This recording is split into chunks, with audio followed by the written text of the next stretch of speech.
नमस्कार। आज की हमारी चर्चा का विषय है काम वासना ही सभी दुखों का मूल है। वास्तव में यदि हम ध्यानपूर्वक देखें तो हमारे अंदर जो काम वासना है, जिसे हम लस्ट कहते हैं या आप डिजायर्स भी कह सकते हैं, जो संपूर्ण कामनाओं के लिए है, संपूर्ण इच्छाओं के लिए है, उसी का एक पार्ट जो हमारी काम वासना है, यह सभी दुखों की जड़ है। जितने भी हम दुख प्राप्त करते हैं, उसमें आप देखें कि उसके बीच में, उसके पीछे यही बात होती है। जितने भी आप देखें कि अधिकतर युद्ध हुए हैं, उनमें काम वासना की ही प्रमुखता रही है। उसी वजह से हुए हैं, वह भी एक प्रमुख कारण रहा है। कैसे इसका निदान किया जाए? कैसे इससे मुक्त हुआ जाए? हमारे यहाँ गीता में भी यह कहा गया है, यद्यपि वह संपूर्ण कामनाओं के लिए कहा गया है।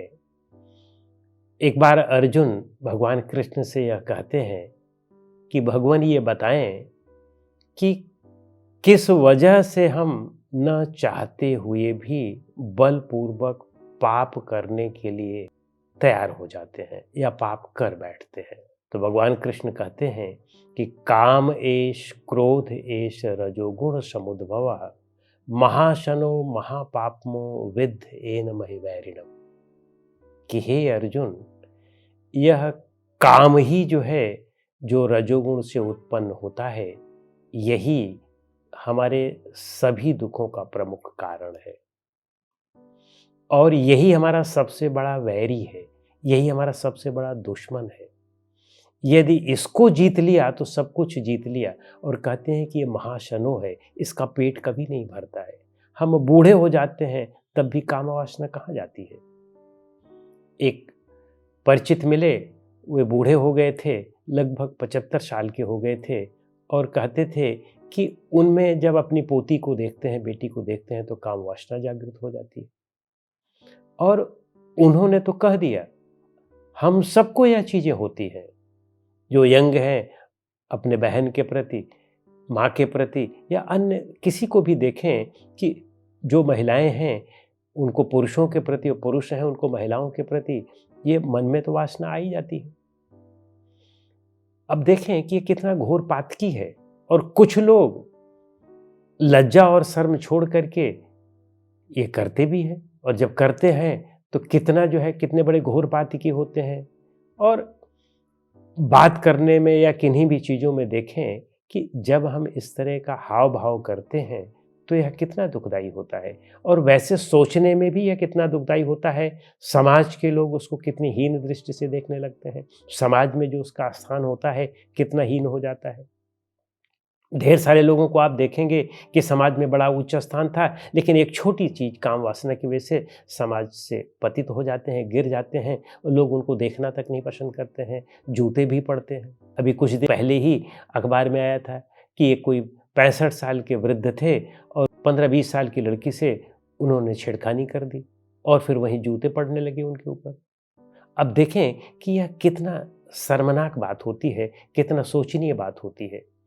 यद्यपि उनके साथ तो हो गया और उन्होंने ज़्यादा कुछ शारीरिक गलती भी कर देने का प्रयास किया, लेकिन मन से तो हम सब करते रहते हैं। कैसे इससे बचा जाए? इससे बचने का तरीका सिर्फ और सिर्फ एक ही है और वह है अभ्यास और वैराग्य। हम अनंत काल से, अनादिकाल से अपने अंदर मन में यह भाव और यह तृष्णा जगाए हुए बैठे हैं और समझ में भी नहीं आता है कि यह जो तृष्णा हमारे अंदर है, यह जो काम भावना हमारे अंदर है, हम सोचते हैं कि जितना हम काम का सेवन कर लेंगे उतना ही हम इससे संतुष्ट हो जाएंगे, लेकिन वास्तव में ऐसा होता नहीं है। आग में घी डालने से आग बुझती नहीं है, आग में पानी डालने से आग बुझती है। जितना ही आप काम भाव का सेवन करते जाएंगे, आप सोचेंगे कि आप उससे आपको संतुष्टि मिल जाएगी एक दिन और एक दिन आप उससे उपरत हो जाएंगे, तो ऐसा संभव नहीं है।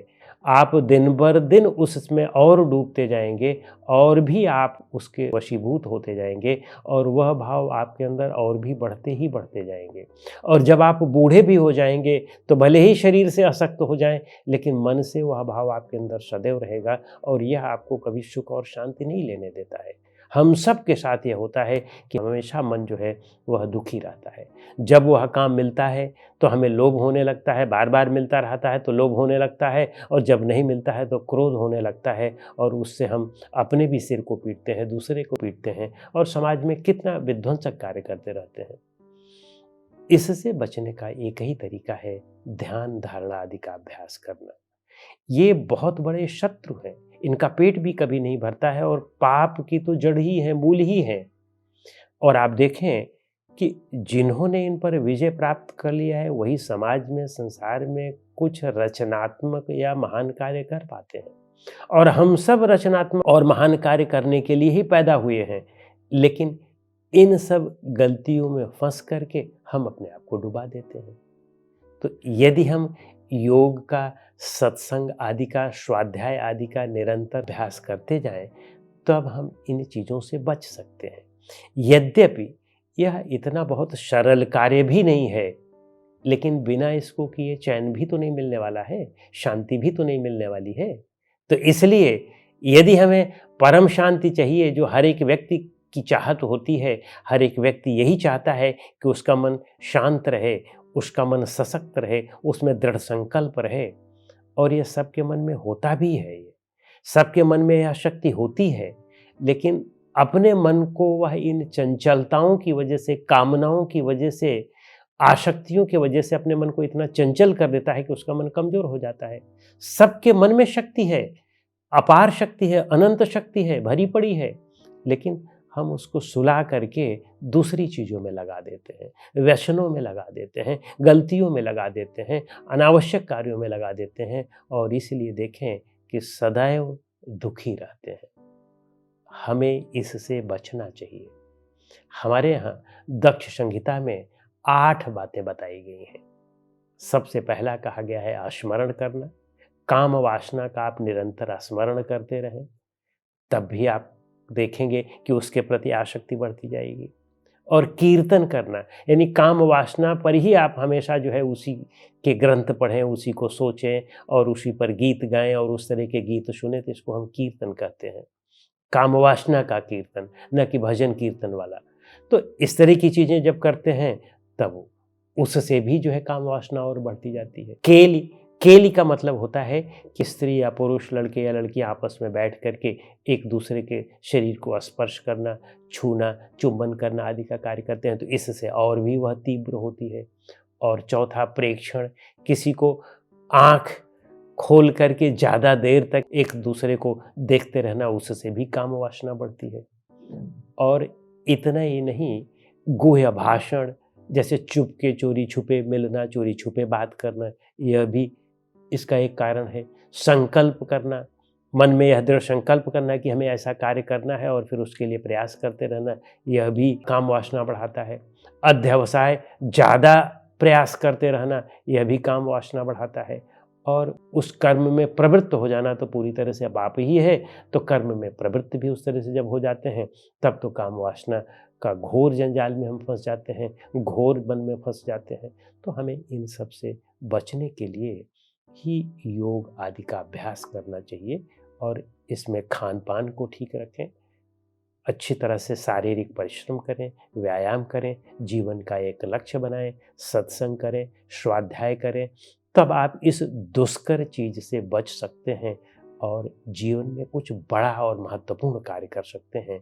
क्योंकि यह बहुत बड़ी शक्ति होती है, काम की शक्ति सबसे बड़ी ऊर्जा होती है हमारे जीवन में, और जब आप इसको बचा लेते हैं तब आप उससे बड़ा कार्य कर सकते हैं, उसका समाज के लिए, अपने स्वयं के लिए एक महान कार्य करके आप एक नज़ीर बन सकते हैं और समाज के लिए एक बड़ा कार्य बन सकते हैं, एक महापुरुष बन सकते हैं। और हम सब की यह चाहत होती है, लेकिन मन की कमजोरी के वश हम उधर नहीं लग पाते हैं। तो मन को मजबूत करना है, वह भी हमारे हाथ में ही है। मन को कमजोर भी हम नहीं किया है, तो मन को मजबूत भी हम ही बना सकते हैं। उद्धरेत आत्मनम आत्मानम, न आत्मानस्य अवसादयेत, आत्मैव ही आत्मनो बंधुरात्मैव रिपुरात्मन। कहने का मतलब है कि अपने आप ही अपना उद्धार कर सकते हैं, अपने मन को ही ठीक करके अपना उद्धार किया जा सकता है, दुखों से और विपत्ति से बचा जा सकता है। और जो अपने आप को, अपने मन को ठीक कर लेता है, उसी का मन उसका सबसे बड़ा सखा होता है, और जो अपने मन को ठीक नहीं कर पाता है, उसका मन उसका सबसे बड़ा शत्रु होता है। तो मन को ठीक करें। नमस्कार।